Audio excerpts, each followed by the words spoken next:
E aí pessoal, tudo bem? Aqui quem fala é o professor Wilson com mais uma videoaula e o tema de hoje é as regras do futebol parte 1. Nesse momento você deve estar vendo algumas redes sociais na tela. Curta nossa página no Facebook, siga-nos no Instagram e não deixe de se inscrever em nosso canal do YouTube. E antes de começar esse vídeo, já vai deixando aquele joinha aqui embaixo. Então, mãos à obra! Vamos lá? Bora!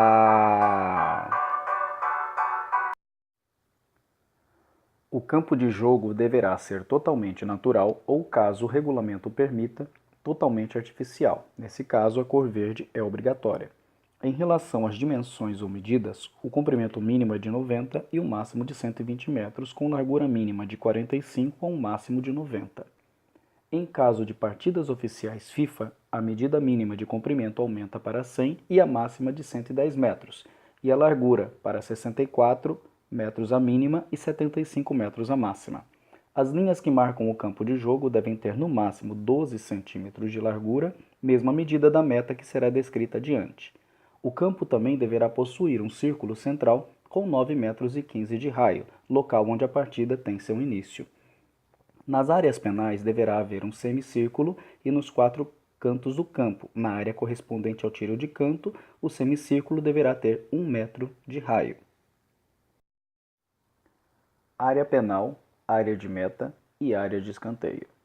A chamada área de meta corresponde ao espaço compreendido entre os dois postes da meta e estende-se cerca de 5,5 metros a partir da linha de fundo em direção ao meio do campo. Já a área penal é o espaço entre as duas linhas paralelas que iniciam na linha de fundo e avançam 16,5 metros em direção ao meio do campo. Entre elas, bem centralizada, localiza-se o ponto onde são cobrados os pênaltis. Esse ponto fica a 11 metros da linha de fundo e é marcado por um círculo. As áreas de tiro de canto ou escanteio correspondem aos 4 cantos do campo. Essas possuem um raio de 1 metro, onde nas extremidades são posicionadas postes de bandeira e estes, por sua vez, deverão ter altura mínima de 1,5 metro.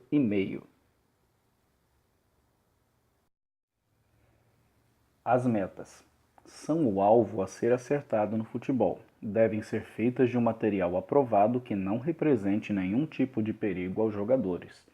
As metas são, na verdade, 2 postes verticais com 2,44 m de altura, unidos por um travessão horizontal com 7,32 metros de largura. A meta deve ficar posicionada exatamente entre as linhas de meta, ou seja, exatamente centralizada. Redes de proteção são posicionadas nas metas para evitar que a bola acerte o público ou a imprensa que faz a cobertura dos jogos, porém de forma a não atrapalhar a ação do goleiro durante a partida. Os tubos que compõem a meta devem obrigatoriamente obedecer à medida máxima das linhas demarcatórias do campo, ou seja, não podem ultrapassar os 12 centímetros de largura. Se a meta se partir durante o jogo e isso representar perigo aos jogadores, o jogo deverá ser interrompido. A bola de jogo. Obviamente deverá ser esférica para dar a dinâmica necessária ao jogo de futebol. Porém, em algumas situações, a bola poderá se tornar defeituosa e, quando isso acontece, deverá ser substituída durante a partida por outra que atenda às especificações contidas na regra. A circunferência da bola deverá ser de no mínimo 68 e no máximo 70 centímetros. A massa deverá ser de 410 a 450 gramas, verificada antes do início de cada partida.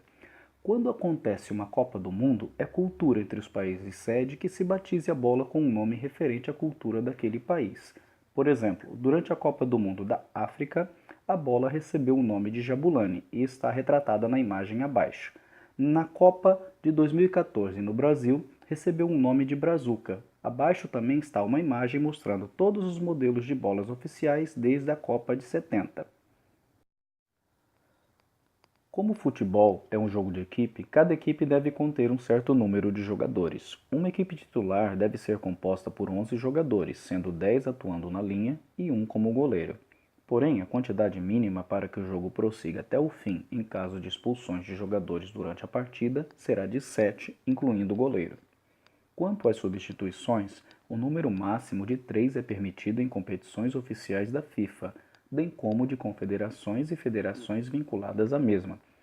Em casos de jogos de seleções nacionais, um total de até 6 substituições por partida é permitido, desde que haja um comum acordo entre equipes participantes e que o árbitro seja informado sobre esse acordo antes que a partida tenha início. O regulamento de cada competição deve obrigatoriamente indicar o número de substitutos para os titulares, sendo o mínimo de 3 e o máximo de 12. Qualquer substituição só pode ocorrer mediante autorização do árbitro e quando esse procedimento for autorizado deverá ser feito pela linha de meio de campo, porém somente após a saída do jogador a ser substituído em campo. As substituições só podem ocorrer durante interrupções ou paralisações da partida, de modo a não atrapalhar a dinâmica do jogo ou prejudicar nenhuma das equipes em campo. O jogador que for substituído não poderá retornar ao campo na mesma partida. Caso os jogadores substitutos não constem da lista entregue pelo treinador ao árbitro, não poderão substituir nenhum dos jogadores que estão em campo. Caso algum jogador que esteja em campo receber a ordem de ser substituído e resolver ignorá-la, o jogador que está de fora não poderá adentrar o gramado, pois, caso o faça, extrapolará o número máximo de jogadores titulares por equipe permitido na regra. Na aula de hoje abordamos algumas das regras do futebol. Para isso, o material de apoio utilizado foi a cartilha de regras baixadas a partir do próprio site da CBF, referente ao ano de 2016/2017. As regras abordadas mencionaram as características do campo, tanto como material quanto das dimensões oficiais nacionais e internacionais. Abordamos a configuração das áreas de meta, penal e dos tiros de canto, bem como as suas respectivas dimensões e limites. As metas e suas medidas, bem como sua localização, também foram mencionadas e esclarecidas em um dos tópicos dessa aula. As especificações da bola de futebol e uma amostra das bolas utilizadas em cada uma das Copas do Mundo desde 1970 também foram mostradas nessa aula. E para finalizar, abordamos a questão das substituições e algumas regras aplicadas a esse recurso utilizado pelos treinadores. Vejo vocês na próxima. Bons estudos!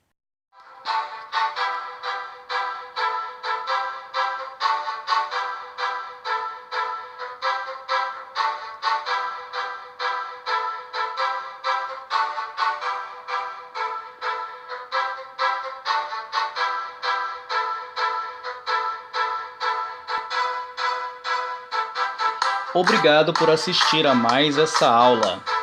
Alguns recados. Antes de sair, não se esqueça. Curta esse vídeo, se inscreva em nosso canal e compartilhe esse vídeo em suas redes sociais. Te vejo na próxima.